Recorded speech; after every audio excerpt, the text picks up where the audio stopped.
Anu, you stay here, I'll handle it. Gautam నీకు అన్ని విధాలా సరిపోయేవాడమ్మా.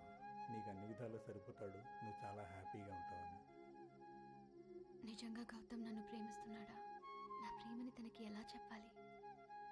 ఒకవేళ వాడి మనసులో నేను లేకపోతే నా ప్రేమని ఎలా తీసుకుంటాడో?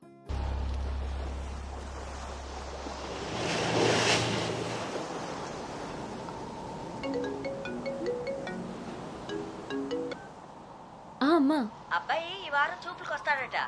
ఇప్పుడే ఫోన్ వచ్చింది. నీకేం పనులున్నా త్వరగా తెలుసుకుని వచ్చేయి. వినపడుతుందా? అను అను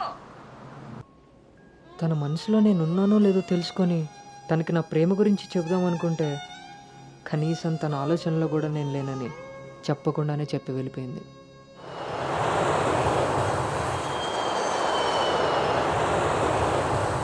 కలర్ పెరగడానికి చూసినట్టు హైట్ పెరగడానికి కూడా ఏమైనా ఉంటే బాగున్నావు.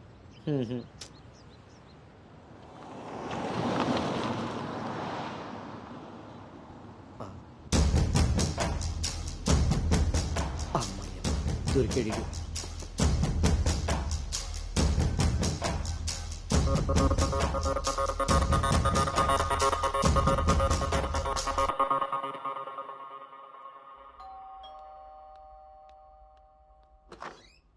హాయ్. నాన్నా, ఏంటి సర్ప్రైజ్? కూర్చో నాన్న.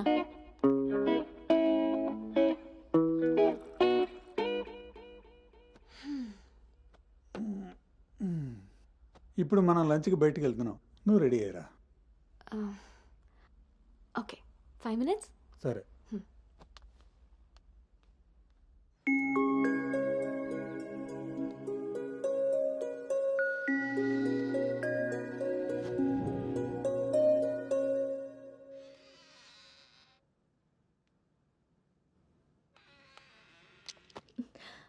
Hi. Hi. Tea? No thanks. Hello, ఎక్కడున్నారా? అది అది లేదు ఇది లేదు, నువ్వు అర్జెంటుగా నోటెల్కి రా. అర్థమైందా? ఓకే.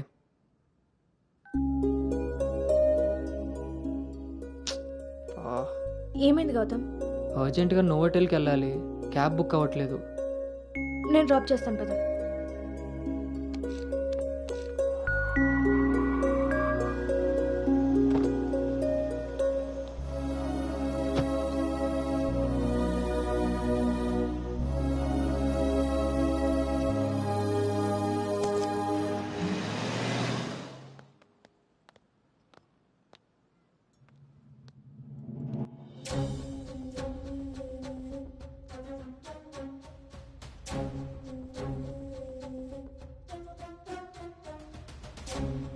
హలో అండి. హాయ్ అండి.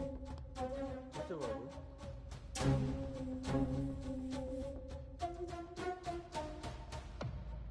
బాబు, మా అమ్మాయి అను. నా మేనల్లుడు గౌతమ్. మా అమ్మాయి ఇక్కడే స్మార్ట్ వర్క్ సొల్యూషన్స్లో వర్క్ చేస్తాం. ఓహో. ఏం కావాలి బాబు? ప్రైవసీ కావాలన్నగారు. మనం వీళ్ళకి పెళ్లి చూపులు అరేంజ్ చేసి మనం వాళ్ళనే చూస్తూ కూర్చుంటే ఇంకా వాళ్ళు ఏం మాట్లాడుకుంటారు?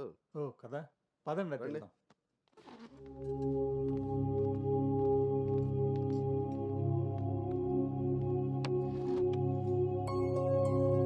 అవును, ఆడాడో బ్రోకర్ గాడు వస్తున్నాడు మా బావ. ఏడాడు? రావాల్సిన సమయానికంటే గంట ముందే వచ్చాను. ఓ, బాగా ఖాళీగా ఉన్నావు అనమాట. వీటితో జాగ్రత్తగా ఉండాలి. పోలీస్కి ఒక పెద్దమ్మ కొడుకులో ఉన్నాడు. వచ్చింది హోటల్కి కళ్ళజోడితే. హలో, నమస్కారం. నమస్కారం. ఈడు ఈడు పేడు మొత్తం. Sir, order please. ఇక్కడ కదా ఆ టేబుల్ వేసి.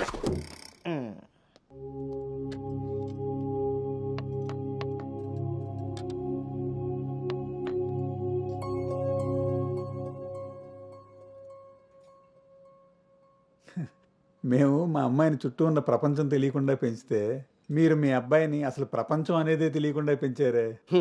కరెక్ట్గా చెప్పారు. అందుకే ఎదురుగా ఉన్న మీ అమ్మాయిని చూడటం మానేసి నేల చూపులు చూస్తున్నాడు ఈ యాదవ. ఇక జీవితంలో అప్పులు చేయకూడదు. ముందు సాలిపేట ఎర్రాజుగాడి అకౌంట్ సెటిల్ చేయాలి. ఎస్.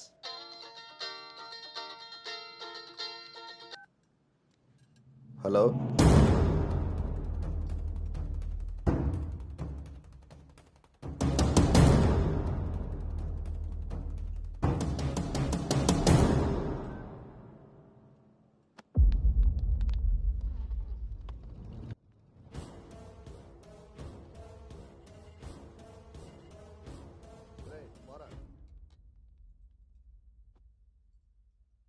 నువ్వు హైదరాబాద్ వచ్చి ఎన్ని రోజులైందమ్మా? 7 months అంకుల్. నీకు రిషి అప్పుడే బోర్ కొట్టేశాడా? మా వాడితో పెళ్లి చూపులకి రెడీ అయిపోయావు. రిషి తెలుసా లేదా?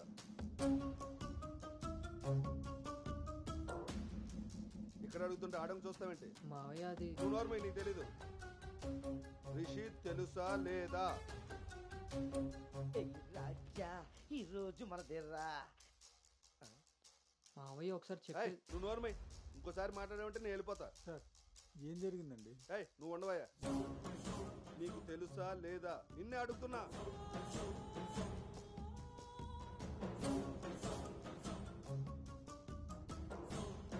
మావయ్య ఒకసారి నేను చెప్పే మీ నాన్నకు ఫోన్ చేయరా? అది కాదు. ఏయ్, నేనే చేస్తా.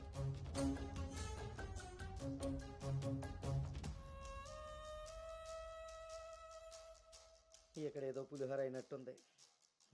వీళ్ళిద్దరికి తలంబరాలు వేయించడం కంటే నేను వెళ్ళి తాలింపు వేసుకోవడం బెటర్లా ఉంది. చె తినమ్మ జీవితం మొత్తం రివర్స్ అయిపోయింది. అదేం నోటితో వాగిందో అదే జరిగింది. అమ్మాయికి అబ్బాయిని పరిచయం చేసావా? నేను వీళ్ళకి మనవాడిని మాత్రమే పరిచయం చేశాను, కానీ వీళ్ళు వాళ్ళకున్న చాలా కొత్త యాంగిల్ చూపించారు బావా. మీరు మంచోళ్ళు కాబట్టి ఆ రోజు పెళ్లి చూపుల్లో కళ్ళు తిరిగి పడిపోతే ఒంట్లో బాగోలేక పడిపోయింది అనుకున్నారు. ఒళ్ళు కొవ్వెక్కి కొట్టుకుని పడిపోయిందని తెలుసుకోలేకపోయారు. ఊళ్ళో పెట్టాల్సిన పెళ్లి చూపులు గుట్టు చప్పుడు కాకుండా ఇక్కడెందుకు పెట్టారో తెలుసా బావా? నలుగురికి తెలిసేలా అక్కడ పెడితే ఈవిడి గారి బాగోతం మనకెక్కడ తెలుస్తుందో అని జాగ్రత్తగా ప్లాన్ చేసి మీకు సంబంధం లేని ఒకటి మీకు మనవని చేద్దామని చూస్తున్నారు. అంతే బావా. అలాగే అలాగే మావయ్య అది మా కాదు. బావ ఈ సంబంధం క్యాన్సిల్ అని చెప్పాడు. మావయ్య నేను చెప్పేది ఒకసారి. మూసుకుని రారా. వీళ్ళది ఒక ఫ్యామిలీ, మళ్ళీ వీళ్ళకి సంబంధాలు. ఎవరైనా మన మాట అన్నప్పుడు మనకు కోపం వస్తే ఆ మాట అబద్ధం, బాధ వస్తే ఆ మాట నిజం. మీరేం ఫీల్ అవుతున్నారో ఆలోచిస్తే మీకే అర్థమవుతుంది నేను అన్న మాటలు అబద్ధాలా నిజాలా అని. నువ్వు రారా.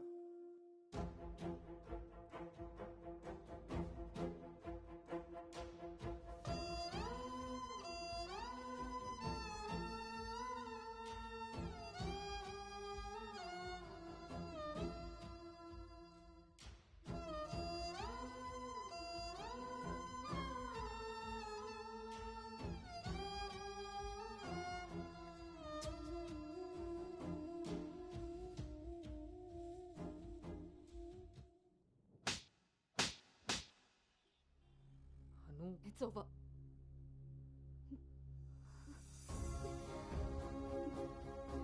ఏ నమ్మకంతో అయితే నీతో ట్రావెల్ చేశానో ఆ నమ్మకాన్ని చంపేశావు. అసలు నీకు నాకు తప్ప తెలియని రిషి బయటికి ఎలా వచ్చాడు? మనం ఎవరితో అయినా పర్సనల్స్ షేర్ చేసుకుంటే వాళ్ళు దాన్ని మనసులో పెట్టుకునే వాళ్ళై ఉండాలి, బయట పెట్టే వాళ్ళై ఉండకూడదు.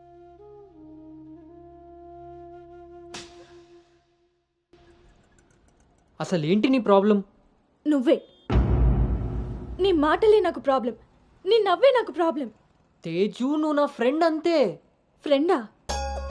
నీకో విషయం తెలుసా గౌతమ్, నీతో ఫ్రెండ్షిప్ చేశాక నేను నిన్ను లవ్ చేయలేదు, నిన్ను లవ్ చేశాకే ఫ్రెండ్షిప్ చేశాను. నేను నిన్ను లవ్ చేస్తున్నానని నీకు తెలిసి కూడా నువ్వు నన్ను లైట్ తీసుకున్నావు. అయినా నేను మాత్రం సీరియస్గా ఫాలో అయ్యాను, సిన్సియర్గా లవ్ చేశాను. ఎంతలా అంటే నువ్వు పల్లవితో రిలేషన్షిప్లో ఉన్నా కూడా నువ్వే కావాలి అనుకునేంత. నువ్వు పల్లవితో స్పెండ్ చేసిన ప్రతి మూమెంట్ నాకు చెప్తుంటే పెయిన్ ఫీల్ అవుతూ కూడా దాన్ని తట్టుకోగలిగానేమో, కానీ నీ పైన ప్రేమను చంపుకోలేకపోయాను. ఇంకా ఇలా ఎన్ని రోజులు గౌతమ్? నా వల్ల కాలేదు. మా పేరెంట్స్ ఊరు నుండి రాగానే మీ పేరెంట్స్తో ప్రపోజల్ పెట్టిద్దామని మీ అంకుల్ నెంబర్ తీసుకున్నాను. కానీ నేను నిన్ను నోవోటల్ దగ్గర డ్రాప్ చేసి వస్తుండగా వేరే దారి కనిపించలేదు. నీ లవ్ కోసం నువ్వెంత సఫర్ అయ్యావో నా లవ్ కోసం నేను అంతే సఫర్ అయ్యాను.